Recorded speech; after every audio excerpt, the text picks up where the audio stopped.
a student athlete in college? You sure you want to be a student athlete in college? Why? Is it because you think you get to go on road games and travel and stay at some of the best hotels in this country? Is it because of the camaraderie? Is it because of the college parties? Is it because you get to be away from home? Is it because of March Madness you get to be that team that knocks off the #1 seed? Or you can be that #1 seed and win a national championship? Is that why you want to go to college and play basketball? Or maybe it's not basketball, maybe it's a different sport. But you sure you want to be a student athlete in college? Are you sure you're sure? Well, we're going to see. Today I'm going to give you 5 things that's different between high school and college being a student athlete. And these 5 things is going to check your heart a little bit. It's going to be able to let you know if you cut for this. It's going to let you know if you really about this life as far as going and being a college student athlete. Because it is not for the faint of heart. It's not for the faint of heart. It's not for everybody. And though I want you to do it because it meant so much for me, it may not be for you. We'll see.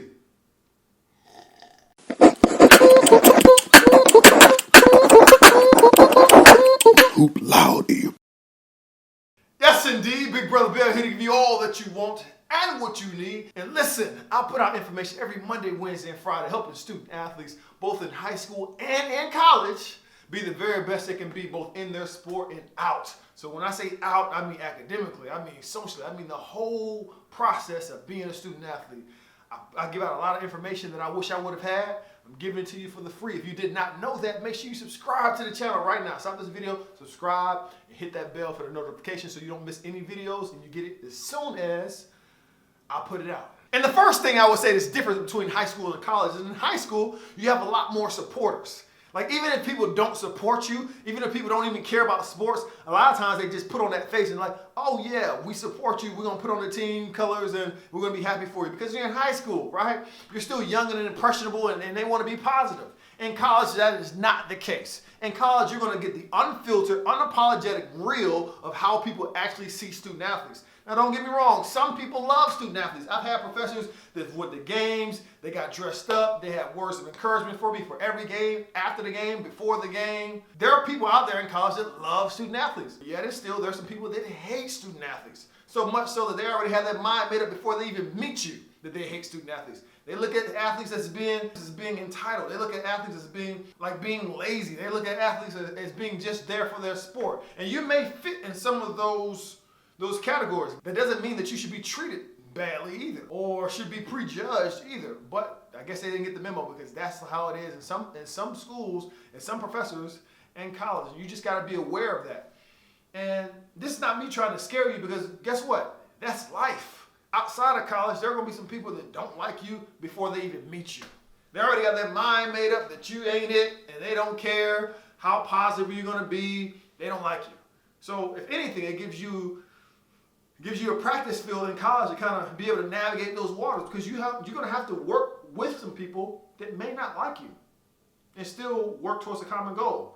Number 2, so in high school, it's totally acceptable for your parent or your guardian to go and ask the coach what you can do to get more playing. Some parents feel entitled because they say, well, I didn't pay for these expensive shoes, these team shoes for you to be on this doggone basketball team, and you're not getting any playing time. I done drove here and drove here and drove here to make sure you get to these different tournaments during Christmas time. If you ain't gonna be playing, then you can be at the house with us opening gifts. College coaches do not care. That's a big difference. It doesn't matter if they went to every game. I had a buddy that played on my college team. His parents used to go to every game. He barely got a lick of playing time. It does not matter. It reminds me of Bradley Bel interview I just watched. Now, Bradley Bel is an NBA basketball player, phenomenal basketball player, came out of the University of Florida, and he tells a story about his mom calling Billy Donovan, his head coach at University of Florida at the time, saying that why isn't her kid playing? He says that his head coach takes the phone and hangs up when she's talking. Hangs up, and then finds Bradley Bel afterwards and say, listen, don't ever have your mom call me again about playing time. And that is much more of what you'll see in college that you wouldn't see in high school. Because the college coach doesn't owe it to your parents to tell you anything about playing time. Because ultimately, he paid for you to be there at that university.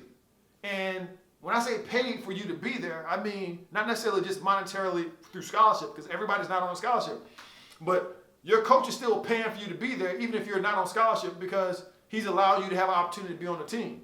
Blood, sweat, and tears, brain capacity. He's putting everything in there. She's putting everything into you for you to be in this position. So they don't have to pay you a dime. They don't have to give you a scholarship at all. But just for you getting a jersey, it's payment in that sense as well. And you occupying space, and you being another person have to pay for it when they go on the road games.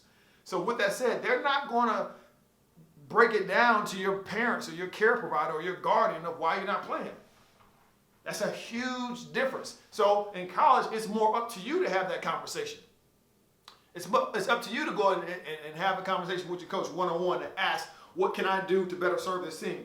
Number 3, another thing that's different from high school and college is, in high school, when you got forms or whatnot to sign, your parents signed them. They looked them over, made sure that you weren't signing up for stuff you didn't have no business signing up for, or something that was going to hurt you, or something that was going to put you in a compromising position. You had a parent that's going to help you out and do that. Well, in college, you don't. And that's why a lot of people try to get at you during college, right? That's why you got a lot of people that try to get you to sign up for loans. You don't even read the stuff. You don't even read the stuff. You just sign it, right? Credit cards. You don't even read it. You just sign it. Everybody else will just sign it. Even things like meal plans in college, right? Since you don't read it, you don't know what you're signing up for.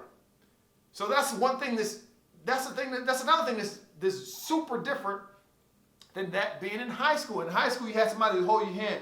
In college, you don't. And your decisions you make because you put your initials or your signature on something will affect you directly. And it could result in thousands of dollars. It could result in lost time and money and anger, all because you didn't read. It makes everything. Listen, I've seen people lose scholarships that were given to them, right? That was given to them, but they didn't read the scholarship in its entirety of what it took to actually keep the scholarship, and they lost it. And that's going to be on you. Number 4, in high school, if you got in trouble, it was you got in trouble, then they told your parent. But in college, that's not the case. See, in college, when you're a student athlete, you have a lot of buffers, okay? So you get in trouble in college, they don't contact your parents because of FERPA. FERPA is the Family Education Rights and Privacy Act, 1974. Basically what it says is the university can't just call your parents when you get in trouble. The university can't call your parents because you got an F in your class. They can't do that in college. They can do that in high school because you're a minor, but they can't do that in college. So through FERPA, they can't call your parents. So you might be like, whew, they can't call my parents, man. I know I got in trouble. I was at this party. I was drunk. I was high. I was doing this, and I'm failing out my class. They can't call my parents. It's great. Not so fast. When you're a student athlete, they can still contact your coach. That's paperwork you sign in the front. Many times coaches mandate or tell you, strongly recommend that you sign the paperwork saying that that they get to be contacted. So that means if you were to get in trouble, all that information goes back to your coach first. So you got a lot of different buffers. Though they won't be calling your parents, you probably gonna wish they would have called your parents, because at the end of the day, when they call your coach may have you doing extra conditioning. Your coach may have you doing extra things as well. Then if it's something that's dealt with the university, that's a whole different process. So the coach deals with you as far as student athlete. Let's say you went to a party, there's underage drinking. Let's say, I don't know, high as a kite. I don't know what it is. Fill in the blank. You did something you weren't supposed to be doing. Okay? Well, the coach gets a hold of you. And you got to do whatever the coach has you do. Whether that be extra conditioning, running, lifting, getting up super early. You got to deal with that. And then the university gets a hold of you. So the dean of students has their own conduct process that the university holds you to as far as just being a student. So now you have 2 things you have to deal with as well. Right? And then if your parent does find out from whatever, I don't know, however they find out, now you have three buffers, 3 things you have to deal with. Whereas if you were just a regular student, then you would have the dean of students and possibly your parent. Possibly, if they were to find out. But normally it's just one thing, the dean of students of that university. And this is not me trying to tell you not to be a student athlete. Again, I'm all for being a student athlete. If it wasn't for basketball for me, I would not have graduated high school. You're looking at someone who failed the 6th grade and the 8th grade, special education classes, would not have graduated high school without a game of basketball, let alone college with a master's. I'm an advocate for you being a student athlete. But I just want you to know what you're getting yourself into when you're doing this. You're getting yourself into making sure that you're a leader amongst your peers, and you're going to be held to a higher standard. You're going to have more buffers along the way. You're not going to be normal. Like people going to notice you in the crowd. So in the event that you do get into any type of mischief, like people are going to hold you accountable, and you're going to have to deal with it a lot more so than a normal student would. 5, my last one is high school. They try to make sure that everybody gets to play. Everybody gets a turn. In college, that's not the case. Dre Baldwin says this. He's a YouTuber. He says this. Sports is a results-based business. That means if you don't produce, you won't be there long. In college, they will remind you of that often. See, in high school, the turnover ratio of who's going to be there from year to year, you can set your watch to it. If that person's not a senior graduating, you can look forward to seeing that person. If they transfer, that's rare. But in college, you don't know who's going to be there from year to year. It can be voluntary, you want to transfer, or it could be involuntary. The coach wants you to transfer. Coach cuts your scholarship. So that's different. It's about results. You just can't get a jersey your freshman year and just know that you're going to be here your senior year. There's a sense of urgency that you got to make sure that you bring your lunch pail and be ready to work on a day-to-day basis, because there's always someone else that's there to take your spot. Maybe not even on your team, but best believe somebody in the country or in the world. There's prospective student athletes in different countries that would love to take your spot. So in college, it's more of a sense of urgency to make sure that you take care of your business, because it's a results-based business. It's a results-based opportunity. If you do not take care of your business, you decline, you're not in shape, you don't worry about getting in classes, you're messing off classes, you're not taking care of your stuff academically, you're not getting better on the basketball court or whatever sport you play, now you're a liability. You're costing them time, you're costing them energy, you're costing them money, and you're costing them games. So they're going to get rid of you. I hope this information didn't scare you off. Being a student athlete means the world to me. It was the reason why I was able to get a college degree. It was the reason why I was able to get my master's degree. It was the reason why I even graduated high school. So I want everybody else to experience that. Don't feel bad if you feel like you're going to college just to play basketball, because that's where I was at or whatnot. You'd be surprised at what you learn throughout the process and staying eligible and taking care of your business. But again, I hope this didn't scare you, but I hope it woke you up and to realize that it's not about just parties, or it's not just about the social aspect of it. There's a lot that's going into being a student athlete.